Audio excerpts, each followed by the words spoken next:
अब एरीज जो है एक बहुत ही मूवेबल सा साइन है, एक फायर साइन है, और इसके जो रूलर है वो मार्स है।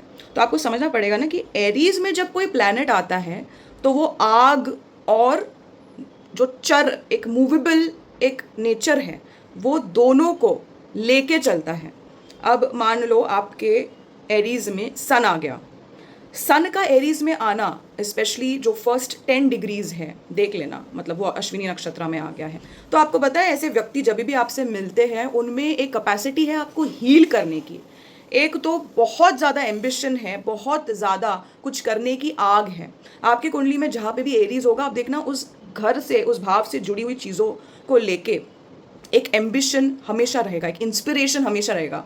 सपोज ये आपके प्रोफेशनल 10th हाउस में आ गया, तो आप कैंसर एसेंडेंट बन गए, तो आपको प्रोफेशनल लाइफ से हमेशा जुड़ के रहने का एक मन रहेगा, एक एम्बिशन होगा आपको। आप प्रोफेशनल लाइफ को कंप्लीटली कभी नहीं छोड़ पाओगे। तो sun in Aries versus moon in Aries, moon in Aries है तो ये ज़्यादा अपने बॉडी को लेके ना एम्बिशियस नहीं होगा। क्यों? क्योंकि मून ने आके, मून एक वाटर बॉडी, वाटर प्लैनेट है, और मून ने आके क्या किया, एरीज जैसे फायर साइन को बुझा दिया। तो यहाँ पे जो भी इस भाव में जो भी आपके एम्बिशंस है, इसको पूरी तरीके से जो है एक तरीके से बुझा दिया मून ने। इसलिए मून इन एरीज आप देखोगे ना, ये लोग एक्सरसाइज करना, डाइट कर ले शायद, बट जहाँ पे हाथ पैर चलाने की बात आती है ना, आप इनको अलग अलग एक्सरसाइज दोगे तो वो करेंगे, एक टाइप का एक्सरसाइज कभी कर ही नहीं पाएंगे। बट सन इन एरीज जो है एटलीस्ट अपने हेल्थ के बारे में और अपने बॉडी को लेके जो है काफ़ी सीरियस होते हैं। Like they understand, they give a lot of importance to how they look. उनके लिए बहुत इंपॉर्टेंट है कि दूसरे लोग उनको कैसे परसीव कर रहे हैं, बिकॉज कहीं ना कहीं वो इसको ईगो के साथ जोड़ रहे हैं। Sun in Aries, moon in Aries कहीं ना कहीं मन को बहुत ज़्यादा खराब लगता है। They are very sensitive when it comes to their looks, है ना। बॉडी के बारे में अगर किसी ने कुछ बोल दिया, अरे आप थोड़े हेल्दी लग रहे हो, या फिर कुछ भी, it's a very big deal for moon in Aries. Okay, moon in cancer के लिए तो बहुत ही खतरनाक कॉम्बिनेशन है, बट मून इन एरीज आपको एक्सरसाइज नहीं करने देता है, आपके एम्बिशंस को कंप्लीटली उस भाव से रिलेटेड उसको पूरी तरीके से ठंडा कर चुका है। अगर हम मार्स इन एरीज की बात करें, मार्स इन एरीज ने फायर बढ़ा दिया। जैसे सन इन एरीज इज आग आग में जा रहा है, वैसे ही Mars in Aries is also आग आग में जा रहा है। तो आपकी सबसे ज़्यादा जो एनर्जी है वो आपके एम्बिशंस को पूरे करने में जा रहा है। सपोज ये आपके 4th हाउस में है, तो आप चाहोगे ना कि आपका घर सबसे ज़्यादा कंफर्टेबल हो, आपकी सिक्योरिटी जो है वो टॉप प्रायोरिटी पे होगी। You will ensure that everything that is there in your house is perfect. आपके फैमिली मेम्बर्स आपके लिए टॉप प्रायोरिटी हो जाएंगे, एंड आपका सबसे ज़्यादा एनर्जी जो है आपके एम्बिशंस, आपके फैमिली के लिए जो है बहुत ज़्यादा बढ़ जाएगा। और ये चीज़ दिखेगी भी, पीपल विल बी लाइक, यार ये आदमी तो भागते ही रहता है, इधर इधर इधर से उधर, उधर से इधर, इधर से उधर, उधर से इधर। These are the people who take very good, ये लोग फिटनेस फ्रीक्स होते हैं, ये लोग अपने फिजिकल बॉडी को लेके बहुत ज़्यादा एनर्जेटिक होंगे, and you will see these are the people who will बहुत ज़्यादा खपेंगे भी physically, and this is what Mars in Aries would be. But also the थोड़ा सा अगर मैं शैडो साइड बोलूँ इसका, तो ये लोग बिकॉज एक फायर में आ गया, और वो भी मंगल जैसा है, सन जो है वो एनर्जी को नहीं रिप्रेजेंट करता, वो एक इंडिपेंडेंस और ईगो को रिप्रेजेंट करता है, उसमें लीडरशिप स्किल्स आ रही है। But Mars in Aries is more about the body and the physique. So there is a very good chance कि आप एक्सीडेंट्स होना, आपका डिसलोकेशन होना, आपके बॉडी में कोई ना कोई पार्ट का कट जाना, टूट जाना, वायलेंस, झगड़ा, ये सब बहुत ज़्यादा पॉसिबल है, और ये सबसे आपको दूर रहना। Be very careful when it comes to your temper, आपका गुस्सा, आपको आपकी एनर्जी के लिमिटेशंस आपको समझने पड़ेंगे कि आपकी एनर्जी, आप एंडलेस एनर्जी है यहाँ पे, इतना एनर्जी है ना कि a person just can keep on working. Imagine somebody who has Mars in Aries in the 6th house, late बैठना, काम में पूरी तरीके से absorbed रहना, this person will be a workaholic. Okay, plus अपने हेल्थ को लेके this person will be very very, health तो नहीं बोलूँगी बट एक किसी तरीके का एक फिजिकल एक्सरसाइज जो है, ये व्यक्ति हमेशा इन्वॉल्व रहेगा, and it is the best for him कि वो इस चीज़ में इन्वॉल्व रहे, because the day he leaves any kind of physical exercise, के लाइफ में अगर फिजिकल एक्सरसाइज नहीं है और ये बैठ जाए और ये कुछ एक्सरसाइज ना करे ना, तब जाके इसकी डाउनफॉल शुरू हो जाती है, तब जाके इसका माइंड जो है ना डार्क प्लेसेस में जाना शुरू हो जाता है और डिप्रेशन शुरू हो जाता है। मर्क्यूरी, अगर मर्क्यूरी एरीज में आता है, अब mercury is very very friendly with Aries, उसको कोई प्रॉब्लम नहीं है फायर से। इनफैक्ट ये इसके मर्क्यूरी हमें बताया कि इज़ मोर अबाउट मल्टीटास्किंग, इस बहुत ज़्यादा बातें हो रही है, बहुत ज़्यादा एक सीखने की आग है, लॉजिक्स एनालिटिक्स सॉल्व करने का बहुत मन हो रहा है ना, दिमाग बहुत ज़्यादा लग रहा है, बुध है तो बुद्धि तो लगेगी ही। तो मर्क्यूरी जैसा प्लैनेट जब आ जाता है, एक यंग प्रिंस जब आ जाता है एरीज में, जो एक फायर है, टाइम पे आपकी जो स्ट्रैटेजी है वो बहुत अच्छी है, प्लानिंग बहुत अच्छी है, एग्जीक्यूशन परफेक्ट, टाइमिंग आप टाइमिंग के साथ करते हो, you know. So that is very very important. ये दिखता है, you no, this person is somebody who has a very good business acumen, तो बिजनेस करना चाह रहा है, बट एम्बिशन भी है और आइडियाज़ भी है। So this person can be very good in business.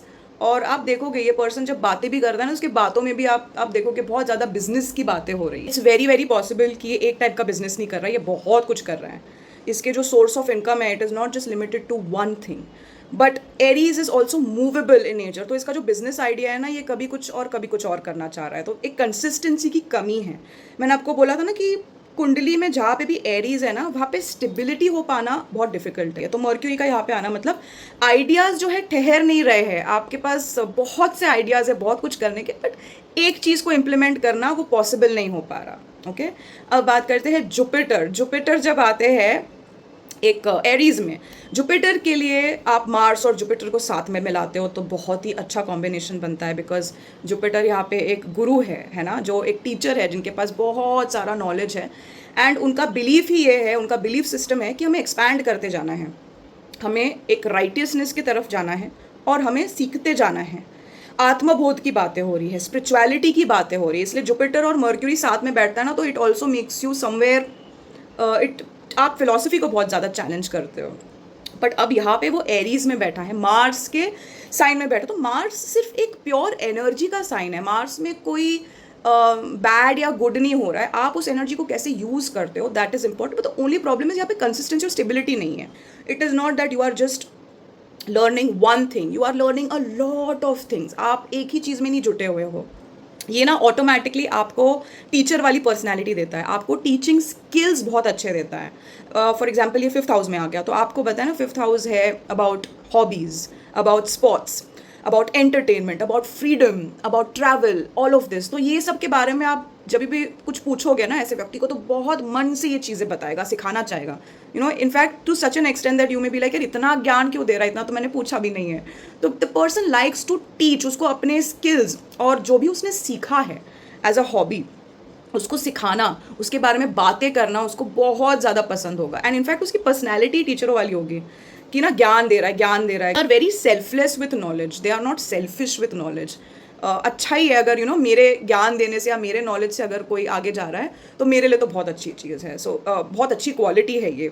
Jupiter in Aries आपको हो सकता है फिलॉसफी से थोड़ा दूर ले जाए, आप अपने धर्म, भगवान, रिलीजन, ये सब चीज़ों में ज़्यादा ना मानो। मैंने देखा है, like in my experience I have seen a lot of people being an atheist, you know, somebody who don't believe in religion and philosophy, थोड़ी सी उनको इरिटेटिंग लगती है। Venus in Aries is such a brilliant combination, मैं आपको बता नहीं सकती। वैसे ना हम हमेशा बोलते हैं ना वीनस एंड मार्स साथ में आ जाते हैं तो चीटिंग का बहुत एक पॉसिबिलिटी होता है, but I tell you something, Venus एक अनकंडीशनल लव है, और जब यहाँ पे एरीज जैसा फायर साइन जो मार्स से रूल करता है, आपके प्यार के लिए आप कुछ भी करोगे, you will go to any, you will go beyond, you know, आपके जिसके लिए भी आपको प्यार है, आपकी मम्मा हो सकती है, आपका स्पाउस हो सकता है। Venus is basically unconditional love. And वैदिक एस्ट्रोलॉजी में आपको पता है वीनस नॉर्मली हमारा जो स्पाउस होता है या जिसके साथ हम रिलेशनशिप में होते हैं, the person that we love is Venus, right, male और फीमेल डजेंट मैटर। तो आप आपके पार्टनर के लिए कुछ भी किसी भी एक्सटेंट तक जा सकते हो, स्पेशली जब सोसाइटी में उसके लिए लड़ने की बारी आएगी, you will be the first person. उसके पेरेंट्स शायद इतना नहीं करेंगे जितना कि आप उस पर्सन के लिए करोगे। So there is absolutely unconditional love. And इसलिए आप देखोगे ना वीनस जब जाता है एरीज में, normally there are unconventional marriages, you know, inter religion, inter caste marriages, parents के अगेंस्ट शादियाँ हो रही है, and unconventional marriages, basically not the traditional type of marriages. एंड ये सिर्फ मैं पर्सन की बात नहीं कर रही हूँ, it could be a creative project, और it could be some hobby, और it could be something that you are very passionate about. आप उस चीज़ में पूरी अपनी जान दे दोगे, because but the only problem is यहाँ पे स्टेबिलिटी नहीं है, देर इज़ नो कंसिस्टेंसी। तो आप हॉबीज़ भी कर रहे हो, आप आपके मन के लिए जो कर रहे हो, या आपका प्यार भी जो है ना वो बहुत इनकन्सिस्टेंट टाइप है, कभी इसमें दिल लग रहा है, कभी इसमें दिल लग रहा है ना। तो जहाँ पे भी दिल लग रहा है आप आपका फुल 100% दे रहे हो, बट वो ज़्यादा टाइम तक टिक नहीं पा रहा है। दैट्स द ओनली प्रॉब्लम कि कंसिस्टेंसी नहीं है। बट जब भी प्यार कर रहे हो किसी भी चीज़, किसी भी प्रोजेक्ट या किसी भी पर्सन के साथ, आप आपकी पूरी एनर्जी दे रहे हो। That is what it is. And आपके वो बॉडी लैंग्वेज में दिख के आता है, you know, when people look at you they know that he और she is a lover boy और लवर गर्ल, ये आशिक है ना, वैसे वाले आपको सुनने मिलेंगे। Saturn in Aries, now this is very similar to जो हमने मार्स इन एरीज देखा था। मार्स तो एरीज में अपने घर में बैठा है तो कंफर्टेबल हो गया है। सैटर्न के लिए मार्स उसका एनिमी है, बट हैविंग सेड दैट वो उस एनर्जी को एटलीस्ट कंट्रोल कर पा रहा है। मैंने आपको बोला था ना कि जब मार्स इन एरीज आता है तो वहाँ पे एनर्जी बहुत ही आउट ऑफ कंट्रोल एनर्जी है, इसलिए एक्सीडेंट्स होने के बहुत ज़्यादा चांसेस है।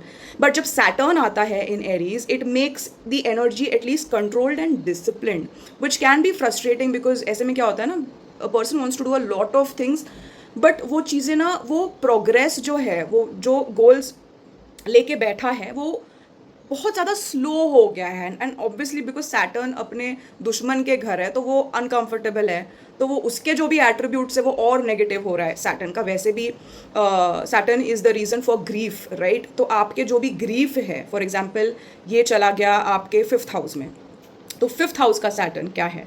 5th हाउस में सैटर्न क्या करेगा? आपको डिसिप्लिन या आपके एक प्रोग्रेस को जो है वो स्लो करना चाहेगा। वो बोलेगा कि थोड़ा पेशेंस, थोड़ा नहीं बहुत ज़्यादा पेशेंस रखोगे तो आपको इस घर की चीज़ें मिलेंगी। बट सैटर्न भी कहीं ना कहीं यहाँ पे अनकंफर्टेबल हुआ है ना, उसको वो एनर्जी अच्छी नहीं लग रही। Mars is like a very speedy, full of energy, and Saturn यहाँ पे जो है बहुत स्लो चल रहा है। तो एक फास्ट और स्लो का कॉम्बिनेशन हो रहा है। तो जब ये स्पोर्ट्स करना चाहेगा, एक फ्रस्ट्रेशन जो है ना, संघर्ष योग कहते हैं हम जब भी सैटर्न एंड मार्स साथ में आता है, तो एक संघर्ष वाली चैलेंजिंग फीलिंग होगी जब भी ये स्पोर्ट्स करना चाहेगा, या शेयर मार्केट्स में इन्वेस्ट करना चाहेगा, या you know any type of hobby that he wants to do. 5th house related जो भी चीज़ें हैं, 5th house is also your intelligence, right, how brilliant you are.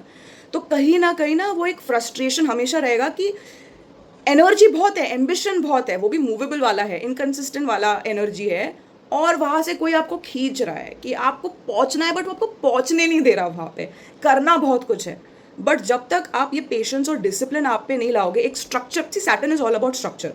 Saturn से हमें डरना नहीं है, we just have to understand कि जिस भी भाव में ना, उस भाव में आपको स्ट्रक्चर लाना है। You need to plan things, you need to have an organised way of doing it. अगर कोई एक तरीका है, एक प्रोटोकॉल है, मान लो let's just take it in your 9th house. 9th house is all about higher learnings, it's about your father, it's about your seniors, आपके जो गुरुज है आपके लाइफ में आपके जो टीचर्स है, बॉसेस है। एक तरीका होता है जो आप आपके सीनियर्स, बॉसेस और आपके फादर से बात करने का, अगर आप उसको बहुत कैजुअल अप्रोच रखोगे तो सैटर्न आपको वहाँ पे पीटेगा और मारेगा, right. And that is why it's important कि सैटर्न जब भी मार्स के इसमें आए ना, वो एनर्जी को एक कंट्रोल में रखना बहुत ज़रूरी। 9th हाउस में आ गया तो आपको पता है कि आपके फादर के साथ बात करने का जो एक प्रोटोकॉल है, या आपके सीनियर्स के साथ बात करने का जो प्रोटोकॉल है, आप उसको कैजुअली नहीं ले सकते। You have to be respectful to your seniors. There is no other way. You cannot be too friendly or over friendly with your seniors and teachers. That's just going to bite you back. So, और वही आप करोगे because of this placement, right. And यही चीज़ आपको बार बार सिखाएगी कि नहीं, आपको ये चीज़ें नहीं करनी है। Saturn in Aries also makes you very disciplined when it comes to your physique and your body. तो आपके लिए बहुत इंपॉर्टेंट हो जाता है कि आप कैसे दिख रहे हो। इनफैक्ट आप लोगों को बहुत ज़्यादा स्ट्रिक्ट एंड खड़ूस भी दिख सकते हो। बहुत से लोग बोलेंगे यार ये ज़्यादा बातें नहीं करता, बहुत स्ट्रिक्ट टाइप का है, बहुत ज़्यादा डिसिप्लिन में रहने वाला है, इसका खाना भी देखना कितना हेल्दी खाना खाता है। So you are somebody who likes to take very good care of your body, and आप बहुत ज़्यादा डिसिप्लिन्ड हो। That energy you can control it, so it's better to have Saturn than have Mars sometimes in Aries. अब राहु इन Aries और in the 1st house, basically ये आपके marriage के लिए थोड़ा सा, आप बोल सकते हो ना, आप अकेले रहना ज़्यादा पसंद करोगे। You are not somebody who depends on people. आपको जितना ज़्यादा एक स्पेस दिया जाए, आपको जितना ज़्यादा अकेले रहने दिया जाए, आप उतना ज़्यादा you know, you are not a people's person और अ सोशल पर्सन। आपके बहुत गिने चुने फ्रेंड्स हो सकते हैं। And because Rahu is in the 1st house, आपको बताइए, आपको बहुत ज़्यादा एक इल्यूजन दे देता है अपने बारे में, बट कहीं ना कहीं आप सबसे ज़्यादा इवॉल्व्ड पर्सन होते हो। आपका ग्राफ अगर कोई देखता है ना, यहाँ से यहाँ ही जाता है, यहाँ से यहाँ नहीं जाता कभी भी। You are basically somebody who has such good ideas. आपके पास इतने अच्छे आइडियाज़ होते हैं कि आप लिटरली अगर आप वो इम्प्लीमेंट, आप में वो ताकत नहीं होती उसको इम्प्लीमेंट करने के लिए. आप बिजनेस के बारे में सोचोगे बहुत, आप जॉब में हो और आपको बिजनेस करना है, बट आपको आइडियाज़ कमाल के हैं और आपके फ्रेंड्स बोलते भी है कि आपके पास आइडियाज़ कमाल के, कर ले कुछ बिजनेस कर ले, बट आप कभी वो कर ही नहीं पाते. Because somewhere Rahu in Aries, आपकी एनर्जी ही ऐसी है ना कि आप, यू आर, लीडरशिप क्वालिटीज़ भी कैसी है ना आपकी, आप लीड नहीं करना चाहोगे, आप फॉलो करना ज़्यादा पसंद करो. In fact you people are the ones who can make amazing businesses. I'm talking about businesses like really really big businesses. आप लोग एक कल्ट चालू कर सकते हो. You are somebody who can start something which has never been started. एक बहुत ही innovative चीज़ आप कर सकते हो. आपके पास इतने अच्छे आइडियाज़ होते हैं, बट जब भी इम्प्लीमेंट करने की बारी आती है, बिकॉज ये एरीज है, right, it is movable, so there is no consistency. But आप आपके आइडियाज़ को अगर आप बेच सकते हो ना, आप उसे बेचो. Business is something that you should always think of only if there is a partner involve. आप खुद से अकेले कभी बिजनेस कर ही नहीं पाओगे. अगर आपके पास पार्टनर है, your business can be one of the best businesses, right. आपको बस पार्टनरशिप या बिजनेस में आपको पार्टनर चाहिए. अगर हम केतु की बात करते हैं in Aries, these are people who are, और in the first house, these are people are very ordinary looking. बहुत ही सिंपल तरीके के कपड़े होते हैं इनके. They are not very brand conscious. उनको देख के लगता है ना बहुत ही मामूली सा कोई इंसान है. बात करने में एब्सोल्युटली नो फिल्टर. एक हम बोलते हैं ना, बहुत लोगों को शुगर कोट करके बात करने की आदत होती है, which is not wrong, because may be उनकी अपब्रिंगिंग ऐसी है जहाँ पे talking in a respectful manner या किसी को हर्ट ना करे बहुत ज़्यादा इनकरेज किया जाता है उनके as a part of their upbringing, right. और बहुत से फैमिलीज़ में आपका टोन, आपकी बोलने का तरीका, इस पे ज़्यादा काम करने नहीं बोला जाता है. But a lot of families do encourage you to always be respectful when you are talking. Always एक बोलते हैं ना, ब्लंट होना और स्ट्रेट फॉरवर्ड होना दो अलग चीज़ें हैं. आप बहुत मैनरलेस होके भी बात कर सकते हो, और आप बहुत आपको जो भी बोलना है ना, आप उसको एक अच्छे तरीके से भी बोल सकते हो जहाँ पे वो पर्सन हर्ट ना हो. So it's just choice of poor words और गुड वर्ड्स, राइट. तो Ketu in first house and Aries ये सब नहीं देखता. It's a very no filter way of talking. दिल साफ होता है इनका.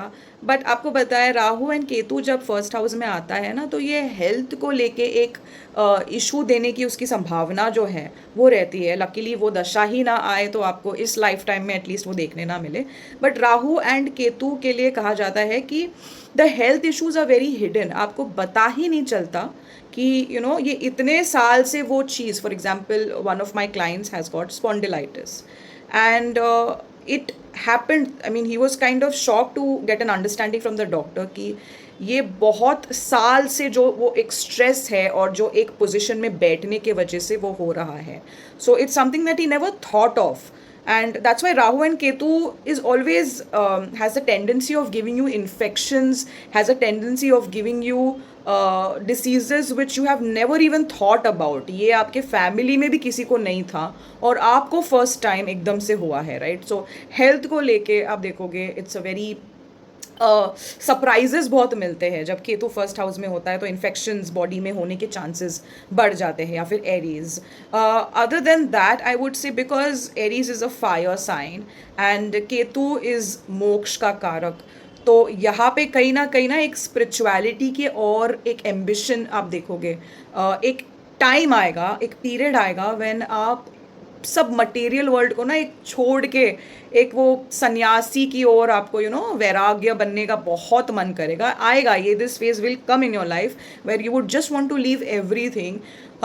Very important. स्पिरिचुअलिटी में याद रखना, अपने ड्यूटीज़ को भूल नहीं जाना होता है. स्पिरिचुअलिटी का मतलब यही होता है आत्मबोध, अपने आप को समझना, self realisation, enlightenment about your own self, self knowledge, right.